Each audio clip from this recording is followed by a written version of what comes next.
नमस्कार, जोहार झारखंड देख रहे हैं आप। आपके साथ मैं हूं संतोष गंगवार। बुलेटिन की शुरुआत करेंगे। कहते हैं जहां धुआं होता है वहां ही आग होती है। विधानसभा चुनाव से पहले एक बार ऐसी ही सियासी धुएं की चर्चा चारों तरफ है। हम बात कर रहे हैं पूर्व मुख्यमंत्री चंपाई सोरेन की। बीजेपी में उनके तार जुड़ने की खबरें महज अफवाह हैं या फिर इसमें कोई आग भी है? देखिए एक रिपोर्ट। चुनाव से पहले बड़ी सियासी हलचल।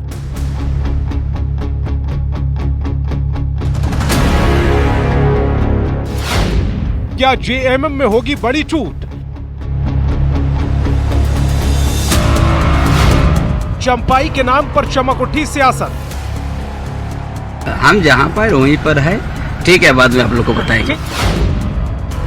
भले ही चंपाई सोरेन एक वक्त में कई सवालों के जवाब दे रहे हैं, लेकिन उनको लेकर उठ रहे सवालों से सियासत में भूचाल आ गया। चर्चा है कि कोल्हान के टाइगर बीजेपी के संपर्क में हैं और वे बीजेपी में जा सकते हैं।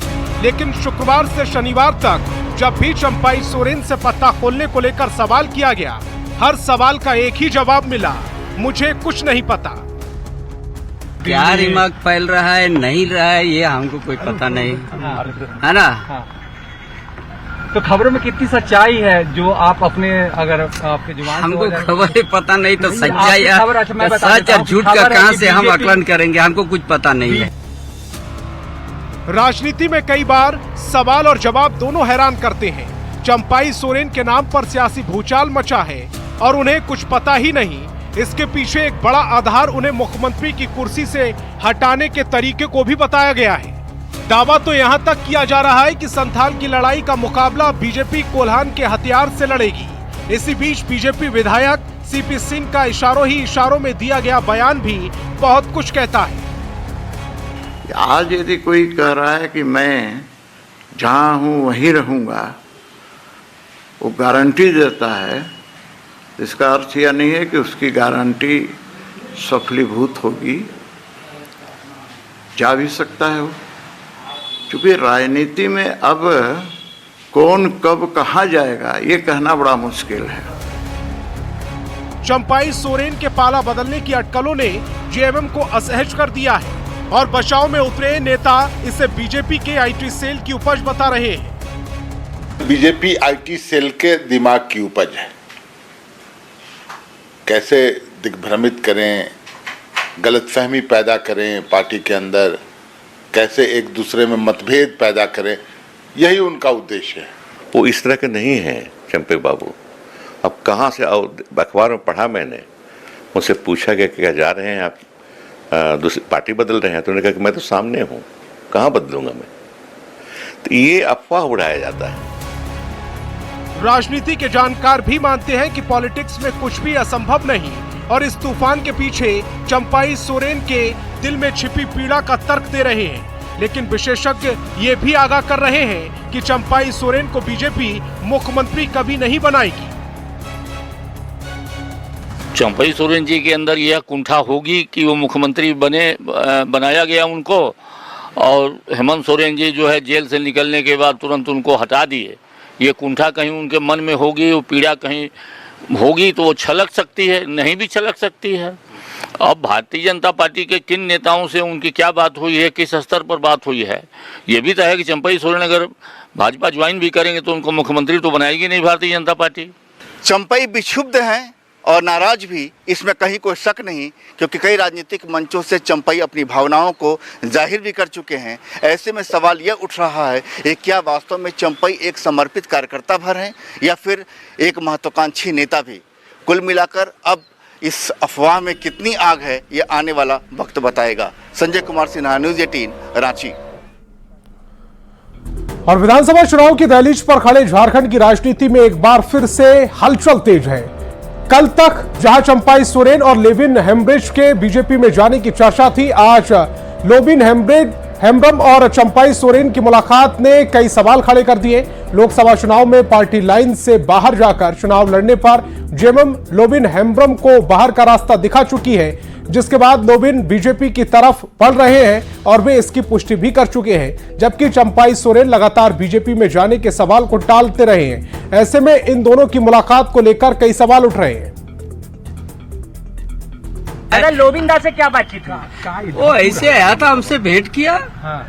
मुलाकात हुई, क्या बोला? वो तो कहे कि वो बीजेपी में जा रहे हैं, उन्होंने तो कह दिया है। तो सब हमसे बात नहीं किया, जो पहले से हम लोग का बात होते रहता था वही बात हुआ है, हमसे कोई ऐसा बात नहीं किया। झारखंड की राजनीति में कुछ बड़ा होना है और इस बड़े होने की चर्चा पिछले 2 दिनों से राजधानी रांची समेत राज्य भर में चल रही है। अगर इस चर्चा की बात करें तो पिछले दिनों चर्चा ये चल रही थी कि लोबिन हेम्ब्रम और चंपई सोरेन बीजेपी के टच में हैं। इन तमाम चीजों को लेकर जब लोबिन हेम्ब्रम से पूछा गया तो लोबिन हेम्ब्रम ने हामी जरूर भरी थी, लेकिन चंपई सोरेन ने इस खबर पर हामी नहीं भरी थी।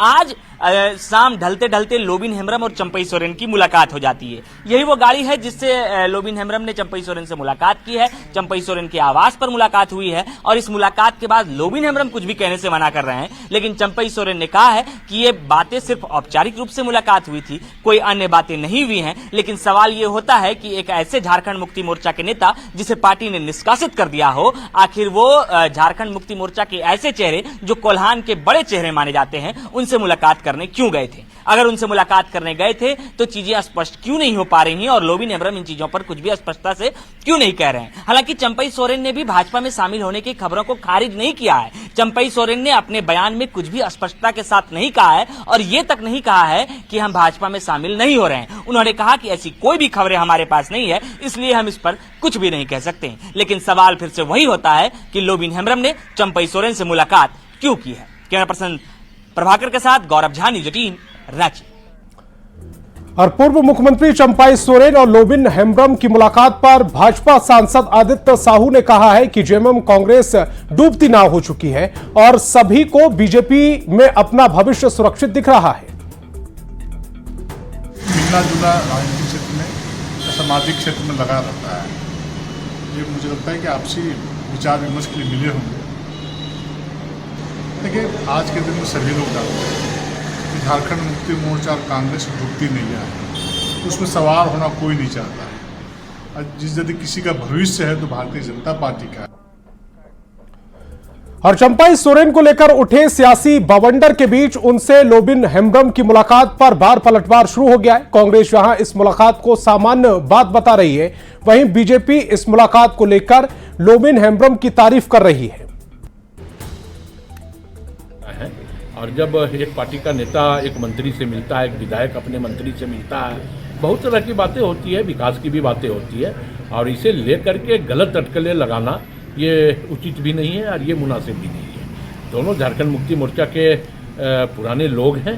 लोबिन हेम्ब्रम जैसे वरिष्ठ विधायक का अचानक चंपई सोरेन जी से मिलना कहीं न कहीं झारखंड की राजनीति में कुछ तो ऐसा है जो आने वाले भविष्य में कुछ निर्धारित करेगा। लोबिन हेम्ब्रम जी एक आंदोलनकारी नेता रहे हैं। हेमंत सोरेन के शासन में भी बड़ी मुखरता के साथ यहाँ के खनिज संपदा के लूट का विषय को ये उठाते रहे। झारखंड में विधानसभा चुनाव को लेकर बीजेपी काफी एक्टिव हो गई है। बीजेपी का आरोप है कि हेमंत सरकार ने प्रदेश की जनता को ठगा है, उनके साथ धोखा किया। बीजेपी का यह आरोप है कि संथाल की डेमोग्राफी बदल रही है, लेकिन हेमंत सोरेन इस पर चुप बैठे हैं। बेरोजगारों के प्रति कोई संवेदना नहीं, शहीदों के प्रति कोई संवेदना नहीं, पीड़ितों के प्रति कोई संवेदना नहीं। तो ऐसे में किसी को तो ये भूमिका निभानी होगी, किसी को तो आंसू पोंछने होंगे। हेमंत बिस्वा शर्मा हमारे प्रभारी हैं चुनाव के, असम के मुख्यमंत्री हैं। जब यहाँ के सरकार, यहाँ के मुख्यमंत्री नहीं जो काम कर रहे हैं उन्हें करना पड़ रहा है, ये शर्म की बात है सरकार के लिए। आंसू पोंछने का काम भी भारतीय जनता पार्टी के प्रभारी को करना पड़ रहा है, प्रदेश अध्यक्ष को जाके करना पड़ रहा है, और सरकार संवेदनहीन होकर के चुप बैठी हुई है। ये शर्म की बात है सरकार। देखिए, संथाल परगना बाबा बैद्यनाथ की धरती, बासुकीनाथ की पवित्र धरती, और स्वतंत्रता सेनानी वीर सिद्धू कान्हू और कुनो झानो की धरती। और दुर्भाग्य इस बात का है कि उस संथाल परगना का आज के दिन में डेमोग्राफी चेंज हुआ। एक एक कार्यकर्ता इस चुनाव में लगे हुए हैं, और जिस प्रकार से राज्य सरकार की जो नाकामियां हैं, जन विरोधी नीतियां हैं और किए गए वादों को वर्तमान राज्य की सरकार, हेमंत जी की सरकार ने पूरा करने का काम नहीं किया, लोगों को ठगने का, धोखा देने का काम किया है। और विधानसभा चुनाव के लिए बीजेपी तैयारियों में जुट गई है। इसी को लेकर नेता प्रतिपक्ष अमर बाउरी ने हजारीबाग में कार्यकर्ताओं को संबोधित किया। इस दौरान अमर बाउरी ने हेमंत सरकार पर जमकर हमला बोला।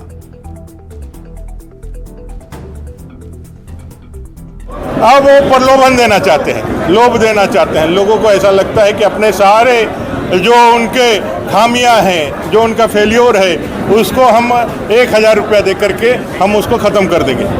देना है तो 1 साल का दो, देना है तो जो आपने 72,000 की घोषणा की उसको पूरा करो, लेकिन आप नहीं करेंगे क्योंकि विशुद्ध रूप से आपकी सिर्फ और सिर्फ एक ही इच्छा है जो छल पे आधारित है, जो धूर्तता पे आधारित है।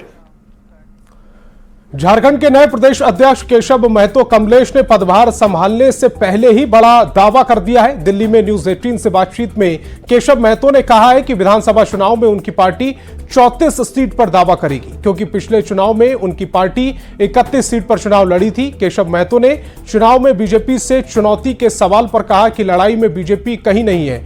उन्होंने चंपाई सोरेन के बीजेपी में जाने की अटकलों को भी पूरी तरह से निराधार बताया है। ठीक चुनाव से पहले कांग्रेस ने अपने प्रदेश अध्यक्ष को बदला है। झारखंड में हमारे साथ केशव महतो कमलेश जी हैं। केशव साहब, ये बताइए कि झारखंड में चुनाव होने वाले, इस बीच पार्टी ने अपना अध्यक्ष बदला और आपको बनाए, आप पे जिम्मेदारी सौंपी है, नहीं लगता कि चुनौती ज्यादा है? हमारे समझ में तो कोई चुनौती नहीं है। कांग्रेस कार्यकर्ता ऑलवेज चुनौती का डट के मुकाबला करते हैं, उनका सामना करते हैं, और उसका मुख्य ये है कि हमारा संगठन जमीन स्तर पर, हमारा संगठन तैयार है चुनाव के लिए, इसलिए हमारे सामने कोई चुनौती नहीं है। स्क्रीनिंग कमेटी की एक बैठक हो चुकी है झारखंड के लिए, चुनाव की घोषणा होनी भले अभी बाकी हो, आपको नहीं लगता कि अभी चाहे उम्मीदवारों के चयन की बात करें, ऐसे वक्त में पार्टी आपके लिए बहुत अच्छी बात है कि पार्टी ने एक जमीनी स्तर के नेता पर विश्वास जताया है, लेकिन चुनाव के वक्त में कांग्रेस पार्टी जो कि दूसरी मुख्य सहयोगी पार्टी आपके गठबंधन की वहां जेएमएम के अलावा, तो ऐसे में चुनाव में बीजेपी के खिलाफ लड़ने में कितना आसान या मुश्किल होगा? हम लोगों के लिए कोई मुश्किल नहीं है बीजेपी पार्टी से लड़ने के लिए, क्योंकि हमारा गठबंधन एकजुट है और पूरी एकजुटता के साथ वह उसका मुकाबला करने के लिए तैयार है। ये जो हमारे जो गठबंधन की सरकार है, उनके जो कल्याणकारी काम हैं और कांग्रेस पार्टी का जो संगठन है, ये मिल करके हम लोग उसका मुकाबला करेंगे। चंपई सोरेन को बीजेपी में शामिल होने की अटकलें लगातार चल रही है झारखंड में भी, और यहाँ दिल्ली के मीडिया में भी चर्चा चल रही है। पूर्व मुख्यमंत्री रहे हैं, अभी आपकी सरकार में यानी जेएमएम कांग्रेस की सरकार में मंत्री भी हैं, तो इसे कैसे देख रहे हैं इन अटकलों को? अगर सच होता तो बहुत झटका लगेगा। ये अटकल बिल्कुल निराधार है, बेबुनियाद है, और ये सिर्फ अफवाह है। ये चंपई सोरेन एक बहुत ही समर्पित पार्टी के शुरू से कार्य करता रहे हैं और बहुत ही अनुभवी पुराने मंत्री हैं, मुख्यमंत्री रहे हैं। वे बखूबी जवाबदेही को जानते हैं, इसलिए वह कहीं भी उनको जाने का कोई सवाल पैदा नहीं होता है। कितनी सीटों पे कांग्रेस लड़ेगी? अगर विधानसभा चुनाव की बात करें, जेएमएम और कांग्रेस के बीच की बात करें, कितनी सीटों पे आप लोग लड़ेंगे? ये तो आपस में बैठ करके स्क्रीनिंग कमेटी, हमारे प्रभारी सब कोई मिलजुल के ये तय करेंगे। लेकिन गत वर्ष जो हम लोग लड़े थे 31 सीट पर, और उसके बाद 2 सीटें हमारे साथ आ गईं, पड़ैयाहाट की और मांडर की, और तीसरी सीट मांडू की। ये मिला करके हम लोग चुनाव लड़ेंगे और निश्चित रूप से हम लोग मजबूती के साथ गठबंधन के साथ मिल करके ये चुनाव लड़ेंगे। यानी आपका कहना है कि आप 34 सीटों पे वहां अपने उम्मीदवार उतारेंगे या पार्टी लड़ना चाहेगी 34 विधानसभा सीटों पर? अभी स्वाभाविक रूप से ये हमारा ये दावा बनता है इन सीटों पर। तो बिल्कुल हमारे साथ केशव महतो कमलेश जी थे, नया पद अभी संभालने वाले आधिकारिक तौर पे, लेकिन पार्टी ने इनकी घोषणा कर दी है अध्यक्ष बनने की, और ये दावा कर रहे हैं कि इस बार 34 से 35 सीटों पे कांग्रेस पार्टी अपना दावा करेगी गठबंधन में, और चंपई सोरेन के बीजेपी में शामिल होने की अटकलें बिल्कुल गलत है, वो अटकलें हैं, आने वाले वक्त में वो सच्चाई के तौर पे तब्दील नहीं होंगी। कैमरा पर्सन विकास के साथ नीरज कुमार, न्यूज 18 इंडिया। रांची में एक बार फिर से लब जिहाद का मामला सामने आया है। आरोप आदिल नाम के शख्स पर लगा है जो यूपी के मेरठ का रहने वाला है। दरअसल आदिल हनुमान नगर में सुनील कुमार गुप्ता के नाम से रह रहा था और इसी दौरान उसने एक शादीशुदा महिला को अपने प्रेम जाल में फंसा लिया। में एक और लव जिहाद, शादीशुदा महिला से लव जिहाद, मुस्लिम शख्स हिंदू महिला को लेकर फरार, महिला के पति को धमकी देने का भी आरोप। रांची में लव जिहाद का एक और मामला सामने आया है, लेकिन इस बार किसी युवती से नहीं बल्कि एक महिला को प्रेम के जाल में फंसाने का आरोप है। आरोप आदिल नाम के मुस्लिम शख्स पर लगा है, जो सुनील कुमार गुप्ता के नाम से हनुमान नगर में रह रहा था। महिला के पति ने बताया कि उन्होंने एक किराना स्टोर खोला था, जिसमें उनकी पत्नी और कभी कभी बच्चे बैठा करते थे। दुकान पर सामान लेने आदिल आया करता था और उस दरमियान उसने उनकी पत्नी को प्रेम के जाल में फंसा लिया। मंटू कुमार जायसवाल का कहना है कि जब उसने आदिल का नंबर लेकर उसको फोन किया तो उसने धमकी और गाली भी दी। घर के सामने वो लड़का रहा करता था, वो आना जाना किया करता था। इसी दौरान ये सब बात हुई और वो लड़का वो लड़के को ले गए। मामले की जानकारी मिलते ही हिंदू संगठन के लोग एक्टिव हो गए और पीड़ित शख्स को न्याय दिलवाने और आरोपी को पकड़वाने में जुट गए। हिंदू जन जागरण का कहना है कि मुस्लिम युवक नाम बदलकर पहले समाज में घुल मिल जाते हैं और फिर हिंदू महिलाओं को लेकर फरार हो जाते हैं। ये मामला पूर्ण रूप से लव जिहाद है। आजकल पूरे रांची में, पूरे झारखंड में, इस सरकार में जो भी मोहम्मडन लोग अपना अपना एड्रेस चेंज कर करके, अपना आधार कार्ड चेंज कर करके हर किसी के दरवाजे पर आकर के भाड़ा के रूप में रहते हैं, नाम चेंज करके गुड्डू, बिट्टू, सुशील, फननवा, ठिकानवा, और धीरे धीरे वहाँ के मेन लोग का टारगेट होता है लड़कियों को टारगेट करना। घटना को लेकर हटिया विधायक नवीन जायसवाल ने पीड़ित को हर संभव मदद का आश्वासन दिया है और कहा है कि प्रशासन को इस पर तुरंत कार्रवाई करने की जरूरत है। ये जो अभी हाल के दिन में रातू थाना क्षेत्र के अंदर ये घटना घटी और ये एग्जाम्पल है। आप देखिए, राजधानी में जब इस तरह का नाम बदल करके हिंदू लड़की के साथ उसको लेकर के ये भाग गया, तो इससे बड़ा और प्रमाण क्या चाहिए। बहला फुसला करके किडनैप करके जो ले गया है, मेरा मांग होगा कि वो उस पर अगर कार्रवाई नहीं करेगा प्रशासन, तो उग्र आंदोलन के लिए सभी लोग बाध्य होंगे। आपको बता दें कि आरोपी आदिल सीएनजी प्लांट के निर्माण के काम में मजदूरी का काम करने यूपी के मेरठ से आया था और किराए के मकान में नाम बदलकर रह रहा था। बहरहाल अब देखने वाली बात होगी कि प्रशासन कितनी जल्दी मामले में कार्रवाई करता है। रांची से न्यूज़ 18 के लिए ओम प्रकाश। और राजधानी रांची में महिला सुरक्षा को लेकर डीजीपी अनुराग गुप्ता ने बड़ी पहल की है। यातायात को लेकर महिलाओं के लिए पूरे शहर में पिंक ऑटो चलाने की पहल की गई। हालांकि राजधानी के कुछ इलाकों में पहले से ही पिंक ऑटो चलते हैं, लेकिन अब इससे पूरे शहर में चलाया जाएगा। पिंक ऑटो के विस्तार की योजना से महिला चालकों में खासा उत्साह है। उसके ऊपर एक लिखा रहे हो महिला, उसके हम ड्राइवर को ये प्रेरित करेंगे।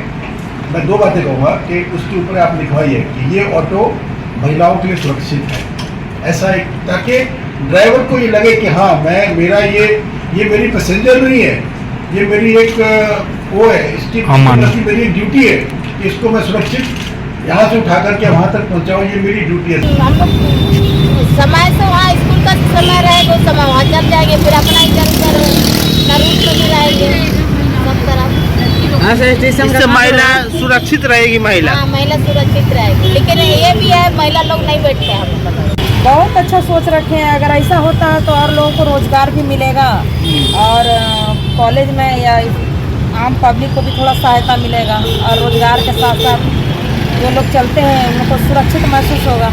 महिला सुरक्षित रहेगी, ये एक सुविधा है। हम लोग को भी अच्छा लगेगा कि हम लोग का संख्या बढ़ रहा है, रहेगा और महिला लोग को लिए बहुत अच्छा ये आपका योगदान है ना। और महिला लोग के लिए जो मतलब डीजीपी सर को बहुत बहुत धन्यवाद देती हूँ कि वो महिला के लिए इतना अच्छा सोचे हैं, ये उनके लिए मैं उनको प्रणाम। खबर गढ़वा से, जहां खरौंदी थाना क्षेत्र में स्वाइन फ्लू का मरीज मिलने से हड़कंप मच गया। जिले में एक मरीज स्वाइन फ्लू पॉजिटिव पाया गया है, जिसकी बनारस में इलाज के दौरान मौत हो गई। घटना के बाद जिला प्रशासन और स्वास्थ्य विभाग अलर्ट मोड पर है। स्वाइन फ्लू पॉजिटिव आए व्यक्ति के परिजनों और क्षेत्र के लोगों का मेडिकल टेस्ट भी कराया विभाग की ओर से कराया जा रहा है। इंसिडेंस अभी है और वो उसका लेबोरेटरी जांच से ही कन्फर्म होता है। लैब टेस्ट साइन सिम्टम तो उसी तरह आता है, सर्दी बुखार जैसे ही आता है, तो उसको लैब जांच के हम लोग करते हैं, तब तक आइसोलेट रखते हैं। और अब आपको जमशेदपुर लेकर चलते हैं, जहां अधिसूचित क्षेत्र समिति की ओर से 20 करोड़ की लागत से योजनाओं का शिलान्यास और उद्घाटन किया गया। इस दौरान जमशेदपुर पूर्वी विधायक सरयू राय और नगर प्रायुक्त कृष्ण कुमार मौजूद रहे। नदी किनारे सौंदीकरण और नदी की सफाई के लिए विशेष योजना की तैयारी की गई। शहर के साथ साथ अब नदी की सफाई भी विशेष रूप से की जाएगी। और पथ परिवहन को लेकर के लगभग 16 योजनाओं का शिलान्यास किया गया है और इसमें से काफी महत्वपूर्ण सड़कों को लिया गया है और काफी कुछ जगह का बाउंड्री वाल है, कुछ जगह का सामुदायिक भवन है। 20 करोड़ रुपए से अधिक की दर्जनों योजनाओं का शिलान्यास हुआ। ये बहुप्रतीक्षित योजनाएं थी और मुझे लगता है कि चुनाव की घोषणा होने तक जेएनएससी इनको क्रियान्वित करेगा। ये काफी लाभ होगा और मुझे करीब करीब मेरे क्षेत्र की 60 करोड़ रुपए की और भी योजनाएं हैं जो अभी विभिन्न स्तर पर स्वीकृति के हैं। खबर लोहरदगा से, जहां बमन दीहा बेठट होते हुए पेसरार को सीधी जोड़ने वाली सड़क बाढ़ के पानी में बह गई। सड़क बहने की वजह से जिला मुख्यालय से कई गांवों का संपर्क टूट गया। आपको बता दें कि सड़क बहने की सूचना प्रशासन को दी गई है, लेकिन अभी तक इस पर कोई काम शुरू नहीं किया गया है। तो इस बुलेटिन में फिलहाल इतना ही। आप देखते रहिए न्यूज़ 18 बिहार झारखंड।